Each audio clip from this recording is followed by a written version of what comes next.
Welcome to the Dandelion Effect podcast, a space for organic conversation about the magic of living a connected life. Just like the natural world around us, we are all linked through an intricate web, a never-ending ripple that spans across the globe. Here, we explore the ideas that our guests carry through the world, remember who and what inspired them along the way, and uncover the seeds that help them blossom into their unique version of this human experience. This podcast is in partnership with the Feathered Pipe Foundation, whose mission is to help people find their direction through access to programs and experiences that support healing, education, community, and empowerment.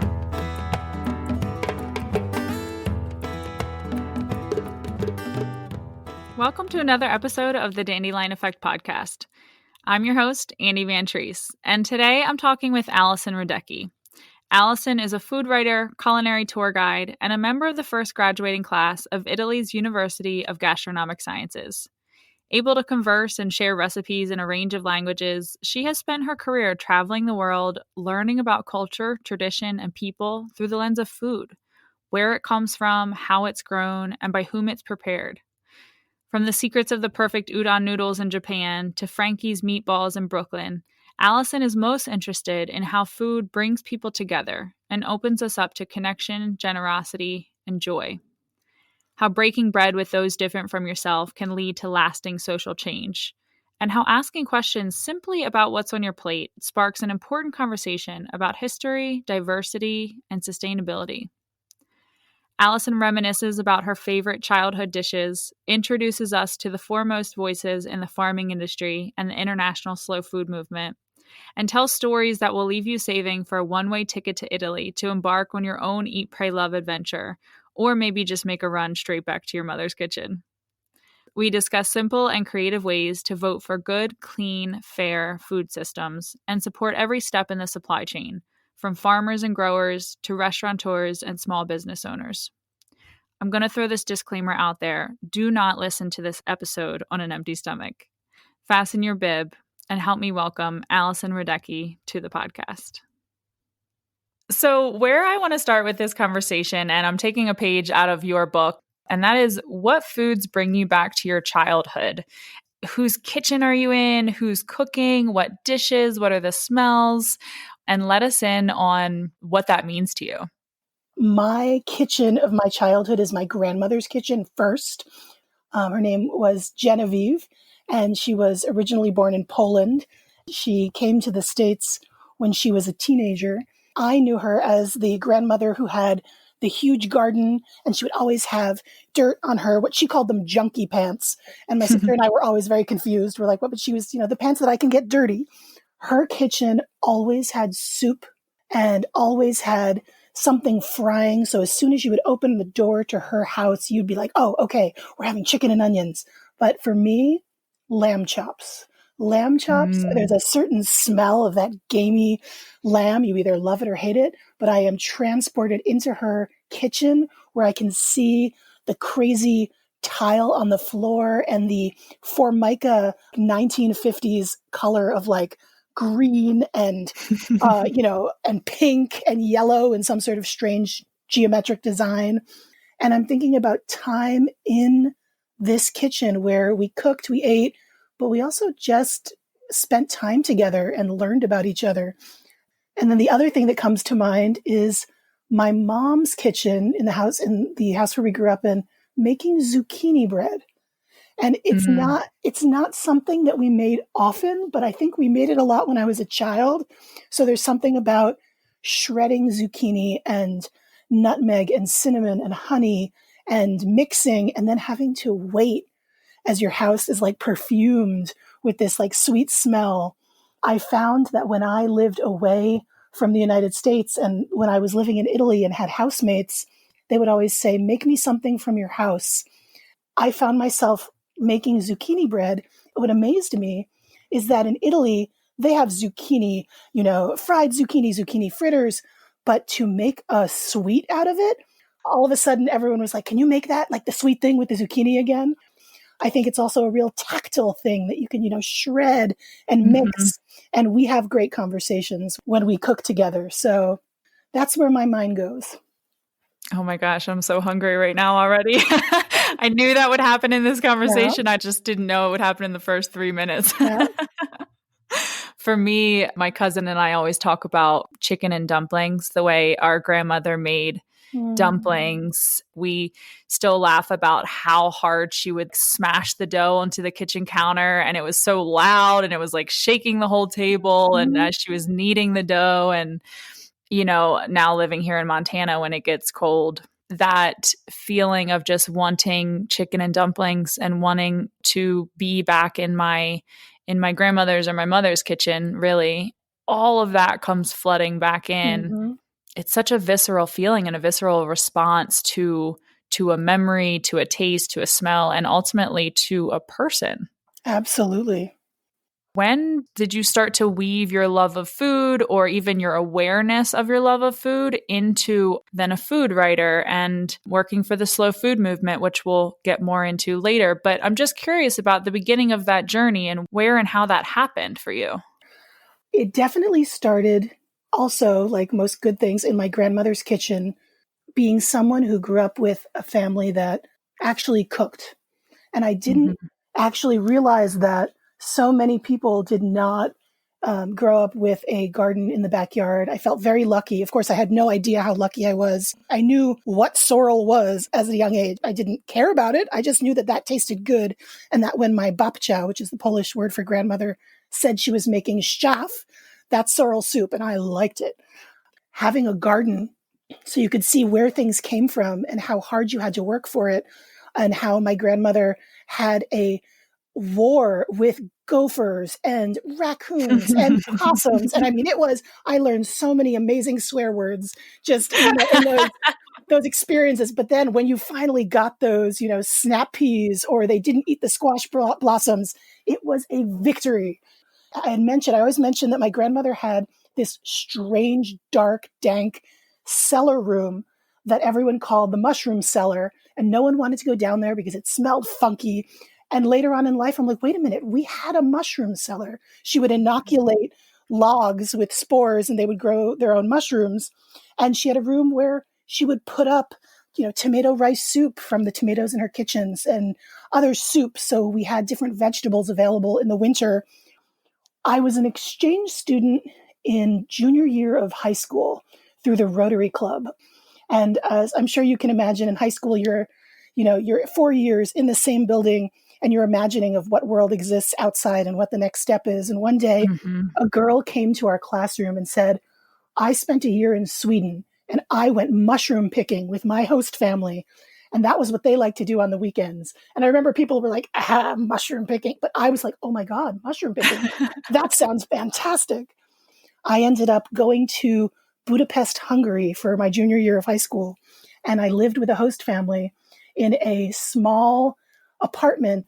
We cooked together and I got to explore Hungary and another country and see markets and other foods. And that's also where I said, oh my gosh, there's something completely different here.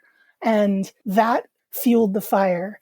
And then when I came back to go to college, I met my college roommate who was assigned to me, who was from Helena, Montana. And I remember looking at it and seeing Helena mountain. Like my first reaction was mountain, as the girl from New Jersey who doesn't usually see the MT, on. And thanks to Shanti, I met the Feathered Pipe Ranch family because Shanti had worked there.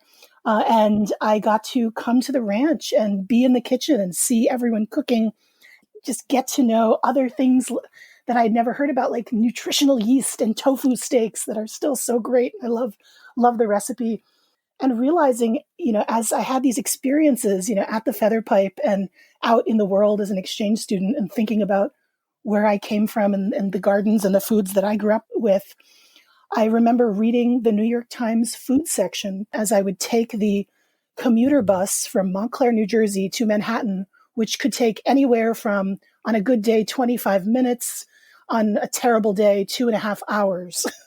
And loving the time that I would be stuck on this crazy commute because I could read about food and say, wait, if they can do this, how can I write about food? I like to write. I love to learn about food and the history of the food of places. So how can I make this work? Mhm.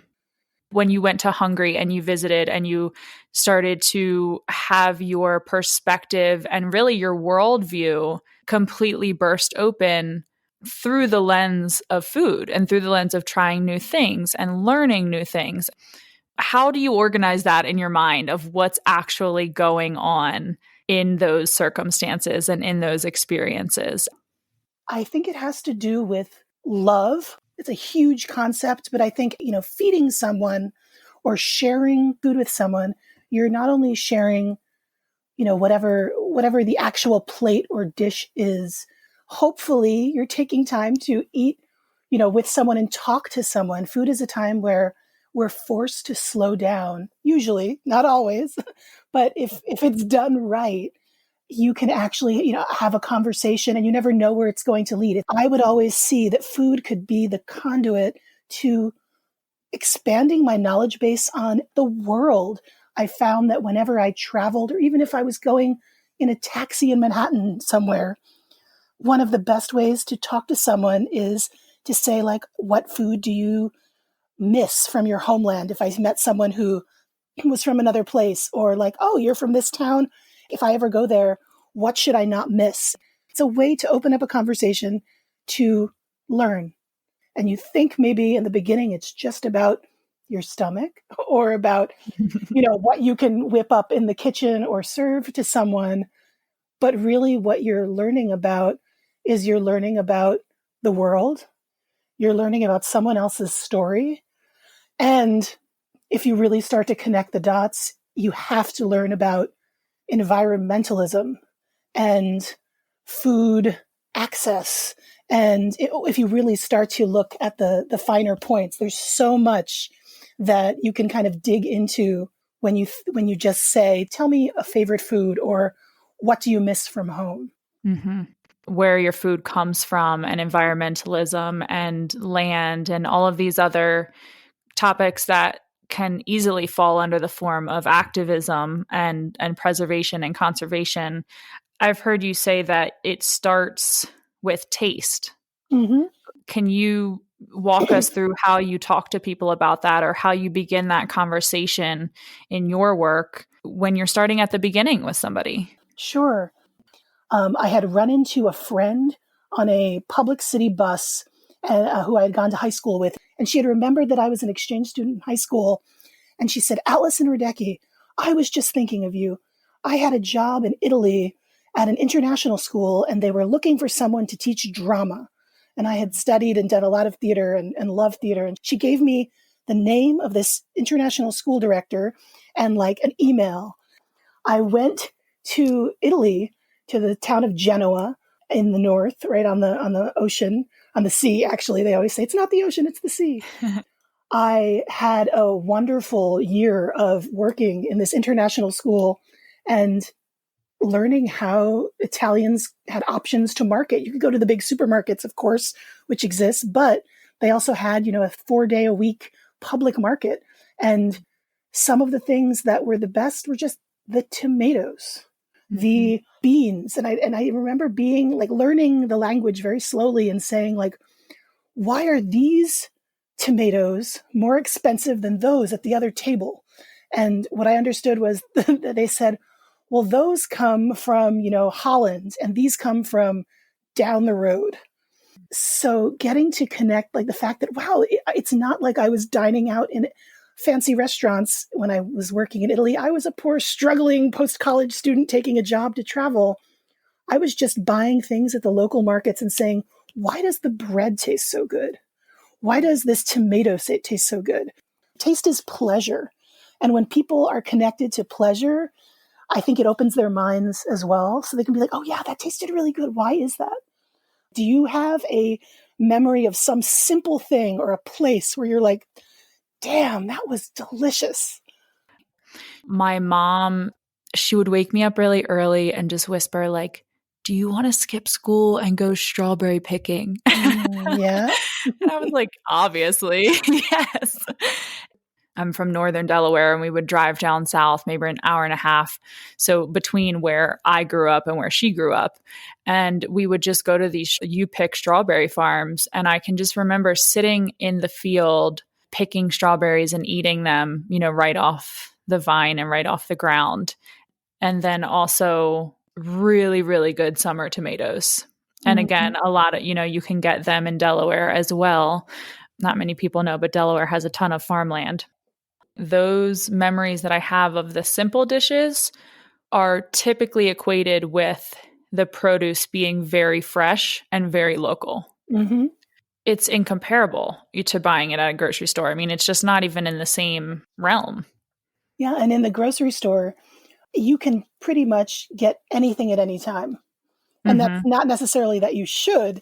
I mean, if it's, January 17th and you see a tomato, odds are that tomato is not going to be the tomato of your dreams unless you are, connected in some way to, a cook, someone who loves to cook or someone who loves to garden or someone who knows where to go buy things in season. How would you know? I think you have to learn through taste or learn through connecting the dots. I remember asking for broccoli in, January at the market in Italy and having it be so delicious. And then later on being like, why doesn't it taste as good as in the summer? And they were like, because it's a winter vegetable. And I was like, oh, okay. Or like that strawberry that you see available in February, sure, it might be coming from South America and who knows when it was harvested and how red it was, and if it was put in contact with some sort of gas to make it ripen faster and for it to look red, but it won't have the same taste as if it's been sitting on that straw or on that dirt and being warmed in the sun and letting all of that strawberry turn red. Like, you start to learn that there are certain varieties of foods that have been bred and developed and, genetically altered so that they can travel from South America to anywhere in the world and not get bashed or dented and can survive the trip in case someone really wants that February strawberry. Mm-hmm.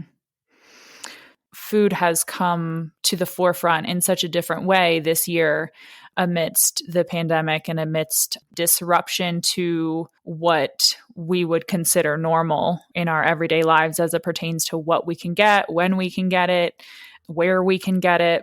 What are the things that you're looking at and you're focusing on?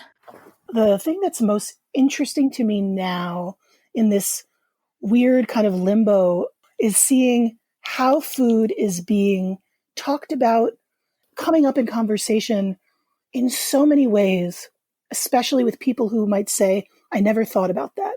This time where our entire country and the world has had to stop and slow down, and it's slowed down so much, whether it's your own life, whether it's the fact that you're not able to leave the house as you used to, depending on where you live, slowing you down to realize that, wow, for the first time, I saw empty shelves in the supermarket. It was impossible to find flour for a while around here, to find people who had to cook because restaurants were closed. And if you were going to find a way to have food in your house, people I know who I never spoke with about food or cooking were like, Allison, beans, tell me about beans, dried beans, canned beans, what am I going to get? We're buying tons of beans because, you can't get food. So it was also interesting to see all the ways that people are getting food. We had a friend of ours who, because she has many children, found it easier to order food through a delivery service from a supermarket. And she had been doing this for 2 years.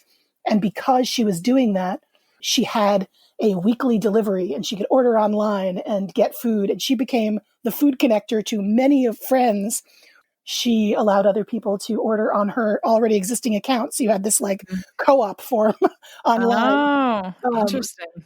But it also got people to think, why is the food not there on the shelf? If the produce isn't there, where's it coming from? What do you mean things are slowed down? Well, why would that matter? Wait, the cucumbers are not coming from here? Like, where are they traveling from? People who are either growing and cooking and teaching at the same time, they were primed to respond to what happened in the world, and they kind of went with the flow. I think about, there's a woman named Leah Penniman. She's a co-director of a farm called Soul Fire Farm in New York I've State. heard of this. Oh Yeah. my gosh, yes. And she also just wrote a book called Farming While Black. She not only became a farmer because she and her partner and their kids lived outside of Albany, New York, and found themselves in a food desert, where they could not get access to fresh food. And looking into that and realizing, why is this happening? If you're looking at that, you have to look at systemic things such as racism and access to land that are baked into the distribution of land and food. And she not only became a farmer, but is teaching people how to farm, and also now has a CSA that is feeding many families in her community. So it's not only growing, it's teaching, it's giving access and sharing with your community. I find that that's what is exciting to me. It's not just about people saying, like, can you make sourdough? Give me your recipe. It's people stopping and trying to do it for themselves and realizing how much time it might take to make a starter and how much patience you might need. My next door neighbor, she texted me saying, do you know a good sourdough starter recipe? I said, I know someone who does. And I, connected her with a friend. And then maybe a week later, a beautiful loaf of bread came by, was there at my front door. Yeah. So I think that there's also this idea of generosity in knowledge. Generosity also is sharing what you have. It creates a bigger circle that encompasses more people, and then you can make that circle even wider. So I am excited for the possibility of transformation and sharing that exists right now, because we have to look at food in a different way, or some people actually have to think about it after not thinking about it, because we might be in a country or a town or a community where you never had to think about how you were going to find fresh food, or how hard it is to make, transform food into something delicious, or how easy. Maybe you found that you liked it. That's what's exciting to me, the communication that's happening around food. Mm-hmm. I always say that people would say, oh, you're a food writer. And I'd say, yes, I write about food, but I'm really writing the stories behind the food. I called myself for a while a food community connector, because when people would find out that I was involved in writing about food, they would ask me, oh, I'm going here. What should I look at? And you end up putting people together and people in places. And there are certain places that exist around food that are about so much more than food. I think about my farmer's market, even my town farmer's market. I can go there and get wonderful tomatoes in the summer, but I might also see someone who's visiting town who hasn't been back in town for a long time and connect with them, or ask a question to someone while buying tomatoes and someone else saying, oh, wait a minute, I have an answer for that. You should do this. It allows this communication to happen.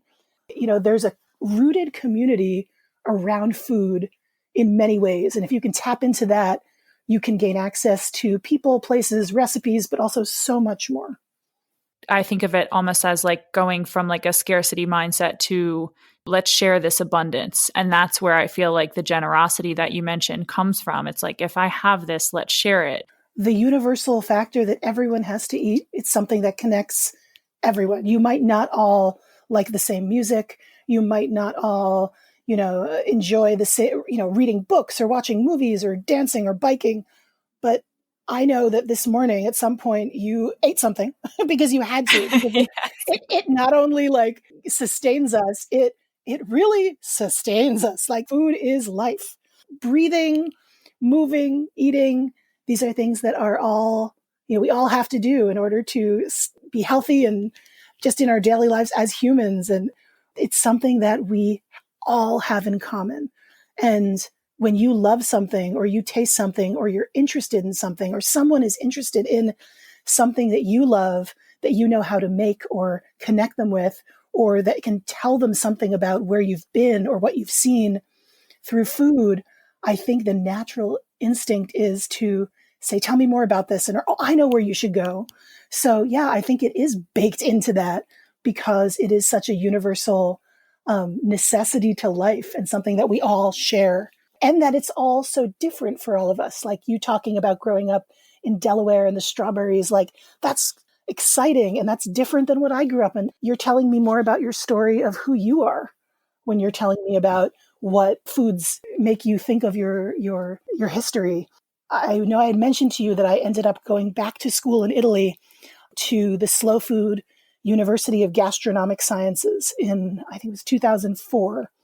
And it was the first year that they had founded this university with the help of the Italian government.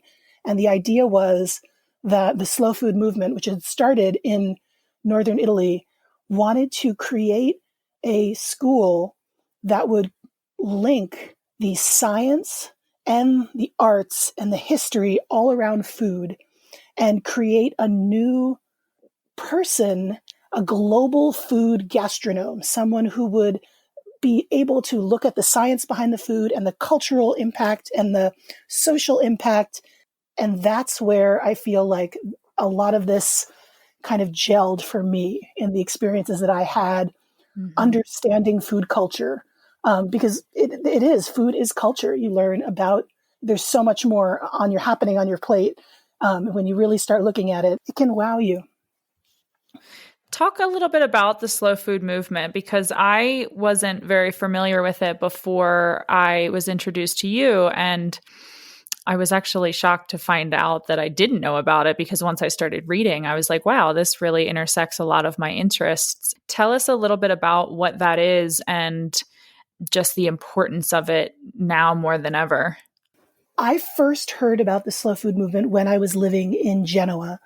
And I remember walking down the street one day and seeing police, Italian police in riot gear with the big, huge plastic shields. So something was definitely going on, but there were only like 2 or 3 of them, and they were leaned up against the McDonald's. I wasn't scared because the police were texting with their cell phones and just kind of, like they were, you could tell by their body language, okay, they might be having a riot shield, but it's not. My dad always called me friend to the world. I always loved to ask questions. So I said to them, like, what's happening? And the answer that I got was, it's slow food. They might come to throw the pasta. And that meant nothing to me. But when I walked back to my apartment and I got the limited, Wi-Fi access that I had in my little apartment and I Googled it, it seemed that this organization called Slow Food, which had started in Italy in a small town in the Piedmont region that was famous for truffles and cheese and wine, they had a national day of protest. The whole reason when Slow Food was founded in the 1980s was when McDonald's opened a restaurant near the Spanish Steps in Rome. And that was the moment where things sort of galvanized, and these group of activists in northern Italy who always would love to get together and eat the good food and wine and talk about how they were going to change the world. That was the moment where they pinpointed it and said, wait a minute, that's an attack on our Italian heritage. And how boring a world would it be if everyone is eating a Big Mac? How sad that kids might not know the cheese that comes from the next town over, but they all want chicken McNuggets. The original slow food protest was to have Italian grandmothers make pasta and serve the pasta to people in front of the McDonald's in Rome. Oh, wow. And say, you don't want this fast food. Here, taste this. Have my pasta, the simple pasta. And they said, you want slow food. It's the opposite. And that's kind of where it started. And by the time I found out about it, 1999, they had a national day of protest, and they were afraid that people in Genoa were going to come and throw the traditional trophy pasta at the walls of McDonald's in Genoa, just as like they were going to throw tortellini in Bologna. And I thought, this is amazing. I want to know more about this. If this is their idea of a protest, or serving food, or even hurling pasta, at that point I wasn't thinking of food waste. I was just like, that's an interesting way to protest. So that was the spark. And when I moved back to the States and knew that I wanted to study food in a different way, I found out that they had founded a chapter of Slow Food in New York. And I wrote them a letter, and they wrote me back, and I started working in the tiny office in Manhattan, trying to connect chapters all over the United States with each other and highlighting regional and local food culture and looking at sustainability and the pleasure that you could have in actually slowing down to sit with people and eat and talk. And that's where it started. They had a project called, it still exists, the Arc of Taste, which is the idea that chapters all over the world will find a product. Maybe it's that strawberry that you grew up with that is in danger of not being cultivated because it takes a lot more time and energy and the yield is not that great, but it does have great flavor and the taste is so good. What can we do to connect the people who appreciate that taste? Or, a certain variety of turkey. Their first big project was the Heritage Turkey Project here in the States, which was connecting farmers all over the United States and getting them and raising heritage breeds that are known not for, their size. They're not the massive turkeys that you think of seeing in like the commercials for get your turkey now from your supermarket.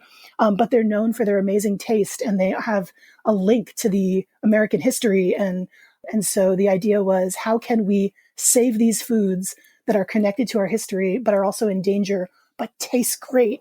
Well, let's load them onto this arc of taste and bring people to them and tell them and connect farmers and connect consumers and eat things to save them. So that got me excited.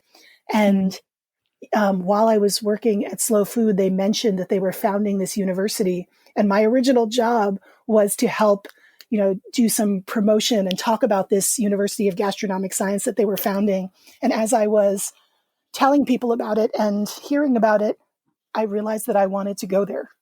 And I thought, I think this is my school, because everywhere else at that time, if you said you wanted to study about food, you were either studying to be a dietitian or they were saying, oh, you're going to go to culinary school and become a chef. And although I love to cook and I cook a lot, I am by no means a chef. I've never gone to culinary school, but I wanted to do more and dive deeper into why food connects us. And this seemed to be the project, the University of Gastronomic Science, because they were bringing students from all over the world, and they were bringing them to Italy.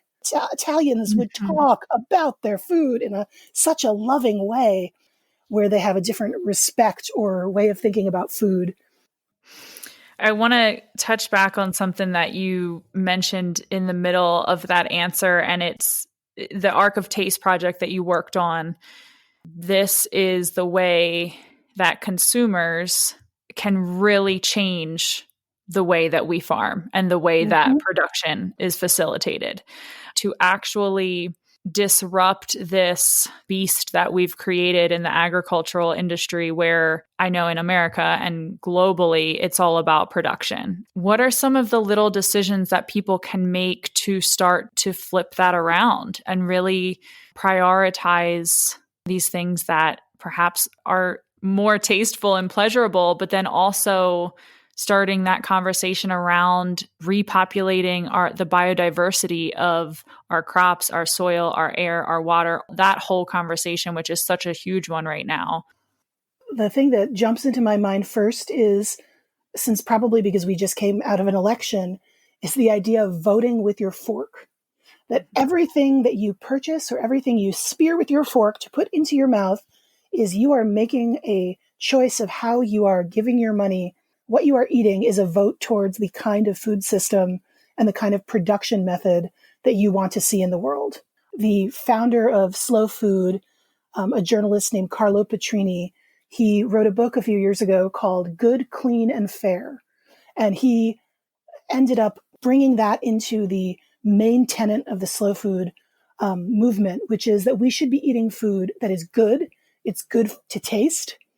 It's good for the soil and for the earth. It's clean in that it is not producing more waste. It is not polluting. It is not, causing the soil to be depleted. And it's fair in how it's being produced. Who is growing the food? Are they being paid a fair price, not only for their work in growing it, whether it's farmers or people who are harvesting, or the price that the producers are actually given when it goes to market?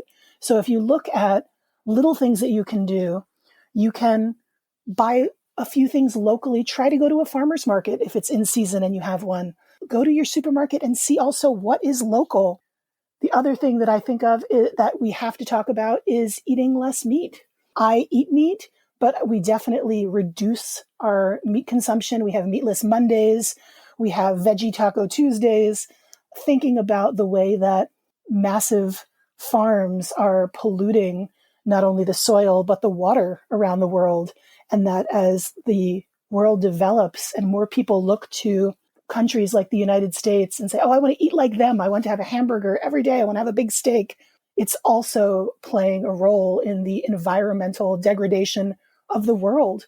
So if you want to make a small change, try to have a day where you're experimenting and getting to know a new vegetable. See how that goes for you. Try to plant one seed. Grow some basil on your windowsill. See what happens. You might find yourself liking it and wanting to grow more. You might just like the connection of going outside and watering your little basil plant and see where it leads. Those are the things. Plant a seed. Try to buy something local. Try to lessen the meat that you're eating. Mm-hmm. What are your feelings about this regenerative agriculture movement? Basically healing the soil that we have depleted over the last many decades. And there's a movement of people who are really incorporating animals into this way of farming, this older way of farming, where you're using the animals to move across the land to, Absolutely. What are your thoughts on that? Yeah, my thoughts are that there's a cycle there and that people are tapping into cycles that if you look, even if you look as far as, the Three Sisters and Native American gardens and having beans that fix nitrogen into the soil. And there are always patterns and regenerative circles that you can find. And I think people are finding their way back to them, whether it's through Rudolf Steiner and making compost tea, which sounds like people were always saying, oh, that's so kooky, like deciding when to plant by the moon. But it's all part of the circle of feeding your soil and feeding the earth. And it regenerates the earth, which then gives you the food that will regenerate you. And, people are talking about gut health and the microbiome of soil and the microbiome of your own body. You are looking to give earth the chance to regenerate so that you can get nutrient-rich soil, which can give you nutrient-rich food. When you were touching upon like using animals, absolutely.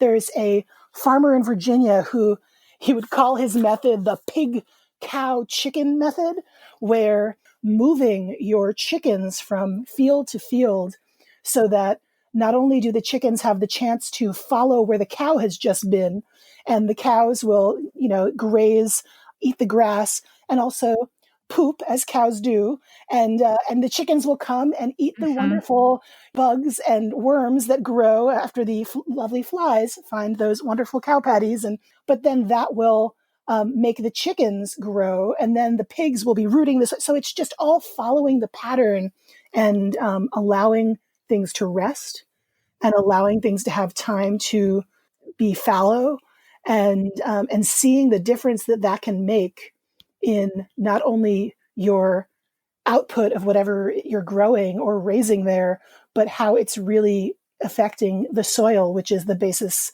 of it all. I remember one of the things that people would probably call woo-woo was at Terra Madre, which when Slow Food founded the University of Gastronomic Science, they also that same year, 2004, had something called Terra Madre, Mother Earth. It was a conference of asking 5,000 farmers from all over the world to come to Turin, Italy, and have a world conference of farmers, sponsoring farmers, raising money so you can send a farmer to Italy, and then towns in Italy, villages, and hosting for free these farmers and putting them up in their towns, and people from all over the world dressed in their regional costumes and their farming outfits and their national dress, and seeing the world of farmers. I remember Michael Pollan, who now most people know from writing, The Omnivore's Dilemma and all of his amazing food books. He was there talking about food and listening. And so was a professor from Greece who came and brought these, I think there was some sort of electron microscope photos of food. And they had shown a vegetable that was grown in soil that used certain chemical inputs and pesticides. And the same vegetable that was grown in soil that was a anthroposophic Rudolf Steiner biodynamic farm. And it almost looked like you could see rays of light and tendrils coming off of this photo of this vegetable, and thinking, wow, there is so much more going on in this vegetable than the human eye can see. And I think that's what also you start to realize when you talk about regenerative farming and these other methods that look at the bigger picture and the bigger circular picture of how everything's connected. I know before you mentioned certain women farmers, or not necessarily farmers, but women entrepreneurs in this food space that you're finding really inspiring. And I'm just curious if there's anybody in these realms that you want to introduce people to for some of these ideas to start following along. The most beautiful thing that happens is when you just get a bunch of food people in the room together and have the chance to say, oh, find someone you don't know and say hello and talk to them for 2 minutes.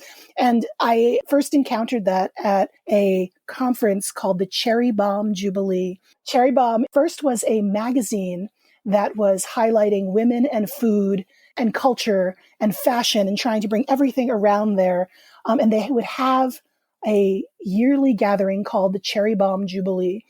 And I met so many amazing people saying, tell me what you do. And I would tell people to look at Cherry Bomb, and they have Radio Cherry Bomb, which, just as you're doing, they have podcasts and interviews with some of the most interesting bakers, farmers, food thinkers, food activists. The other thing that's exciting to me is seeing a lot of the people that I went to school or met through Slow Food, a man named Gordon Jenkins and a woman named Vera Fabian. They both had worked around Slow Food and also through the Edible Garden and the Edible Schoolyard. But they found that they loved food and they were gravitated towards food. And these two people moved down to North Carolina, where Vera was originally from, and they started a farm called 10 Mothers Farm. And they leased the land with people that started their CSA. They had a few, I think like 30 CSA members in the beginning, and leased land that they just started to grow a small 1 acre garden, a no-till, so no tractors, farming everything with, by hand in a very small space, which also can create more nutrients in the soil and more nutrient dense food. And through that, their CSA, their community supported agriculture, they were eventually able to buy a very small parcel of land along with some other friends, and they farm together. And if you want to look at their website, you can see what they've done and how they're responding to our time now in the pandemic, and realizing that, wow, we're really providing value of wonderful nutrient dense food in a time where people are wondering where their food is coming from. Mm-hmm. And Leah Penniman has a book called Farming While Black. And in learning about what her farm is doing and what she's doing, what really struck me was to see that she was talking about land not as a commodity, looking at it with a relationship of the land being a deity or a god, and that we are coexisting. And you think about a garden, like you're trying to find balance. You're responding to what's ever happening. Like you plant a seed and there is an animal, well, like a raccoon, that's going to come into your garden. And that raccoon, its job is to eat your squash. And that's okay, because your job as the farmer is to find a way to find that balance with the land and get enough to feed your community and teach and have enough to eat.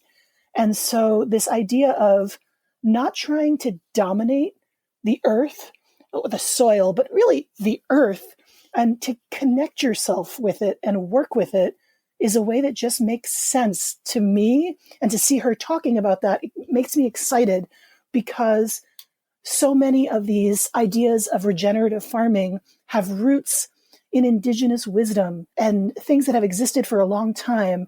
And it's teaching you patience. You have to wait for that garden to grow. And you have to communicate. You have to ask for help. Sometimes you might even have to just say to your garden, oh my God, why isn't anything growing? Help me. Or you could, find someone who knows another farmer in your community to share and communicate with you. It's all about balance. And I think that looking at it that way, as she writes, as looking at land as a deity and finding this balance, it teaches you, and you're learning from the land, and you're kind of having to honor the land and give it what it needs. And if you do that, it's going to try to give you what you need. Might not be perfect, but I bet you'll learn something so that the next time in the next season, you might do something differently. Mm-hmm. Those are some of the places I would point you to, as well as just looking up the slow food movement and seeing how they're linking biodiversity and sustainability and pleasure with food and food activism and food justice and food that just tastes delicious. Awesome. Thank you so much. Where can people find your work? I've written for some of the Edible publications, which is a linked group of locally food minded, a magazine that you usually will find at different co-ops and supermarkets. And I also had a wonderful time working with Chef Roseanne Gold, who also has a fantastic podcast called One Woman Kitchen that she records in New York. But we came together to work on a project called Handwritten Recipes through the website handwritten.com, because the idea was it was a column where you found people and said, if you give me something, can you give me a recipe? It has to have some component of being written down with your own hand. And once you would get that recipe, and it could be the receipt from a gas station with just the words written, white rice, butter, and don't forget the cheese. And then you'd say to someone, tell me the story of this. And these pieces of paper and these photocopied recipes that someone had handwritten were really gateways to stories about people's lives. And that was a fantastic project that I really enjoyed. I just read your article on that handwritten.com about your dad's vodka sauce. Yes. And that was just, it not only allowed me to get a small glimpse into your relationship with your dad, but it also made me think of my relationship with my dad. And then I started thinking, well, what does my dad cook? He's kind of like the grill master, when it comes to helping prepare meals. And it truly does get you feeling. It's not even really thinking. For me, it's more feeling into people, into places, into times in your life that are worth taking a pause for and worth remembering. But I'm really thankful that I wrote that because it gave me the time to think about my dad, who died 7 years ago. And now I have this moment of time and the fact that he found a way to get this recipe for my sister and me. And my dad did not cook. My dad could cook he could boil water and make hot dogs, and he enjoyed a great New York slice of pizza and a veal parmesan. It was very limited what my dad would eat, but he took my sister and I anywhere we would want to go. And he introduced us, he unlocked New York City for us because we would just have these adventures. He would always say, you are lucky that we live near a city where you can find any language, a person from any country. We need to explore that. And we would always sometimes just go to the city and just have these amazing days. And we would always end up somewhere to eat. And sometimes if it was at a Japanese restaurant where my dad would absolutely not touch anything, he would always just say, you enjoy it. That is code word in our entire family. And even now, my daughter knows that if you do not want to eat something, you can just look at the person and look deep into their eyes and say, you enjoy it. And that means, no, thank you, I'm not eating that. But it's also how my dad would just say, I'm not here for me. I'm here for you. You enjoy it. Yeah. Wow. My last question, and maybe you don't even know yet, but what are you making for dinner tonight? Okay, so I'm actually not cooking tonight. My mom invited me over to her apartment, and she is making meatballs. Meatballs is not something that we grew up having. Even though I'm not cooking, this is a good night to ask me this question, because when I was working in Brooklyn giving food tours, kind of linking the history of this neighborhood in Brooklyn with the local businesses that are there, there's a wonderful restaurant called Frankies Spuntino, and they make meatballs that are phenomenal, that have pine nuts and raisins. And it's a Sicilian dish, because in Sicily they cook with many spices and pine nuts and raisins. And I took Tabby there when maybe she was about 6. And we get there and Tabitha tells the waiter, I just want pasta with cheese and butter. which to me is like, I think to many parents, it's like, that's all you want to have. But, they have to find their own taste too. And this wonderful waiter just looked at tabs and said, no, and a meatball. And she said, Oh, no, I don't like meatballs. I don't like meat. And he goes, have you tried our meatballs? Probably because it was not apparent. She was like, no, I haven't. Okay. And so he just brought one meatball and she tasted it. And then he goes, more meatballs. And she said, more meatballs. And because of that, oh my gosh. I had to buy the Frankies cookbook just for that meatball recipe. And Tabitha has told other people, you need to make my meatballs. They're really good. So they've become hers. And if you have them with her and you're someone who she has never told this story to, she will also say, do you want to hear how I got to make these meatballs? I hated them. I didn't want them, but now they're mine. Well, enjoy Frankie/Tabitha's meatballs. And thank you again for being here today. Thank you. This was great. It was wonderful to talk.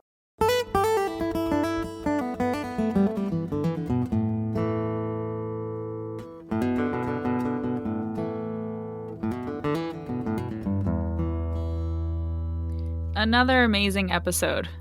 I told you not to listen on an empty stomach, didn't I? I don't know about you, but I am now starving. And given the feast of information Allison just dropped on us, I could literally listen to her stories all day long.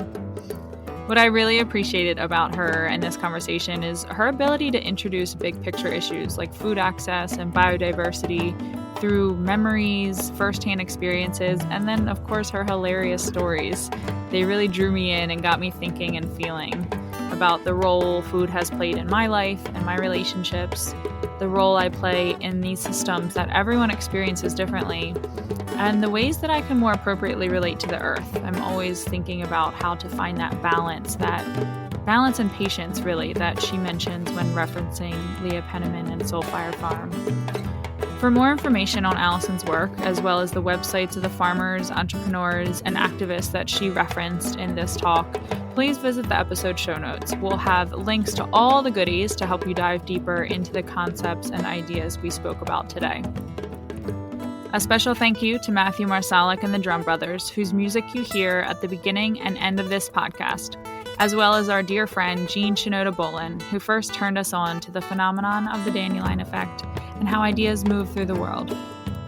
This podcast is brought to you by the Feathered Pipe Foundation, a 501c3 dedicated to healing, education, community, and empowerment. If you'd like to help support this project, please visit featheredpipe.com/gratitude or leave a review and share with friends. Be sure to tune in to our next conversation in 2 weeks. We can't wait to share the love. Signing off, have a beautiful day.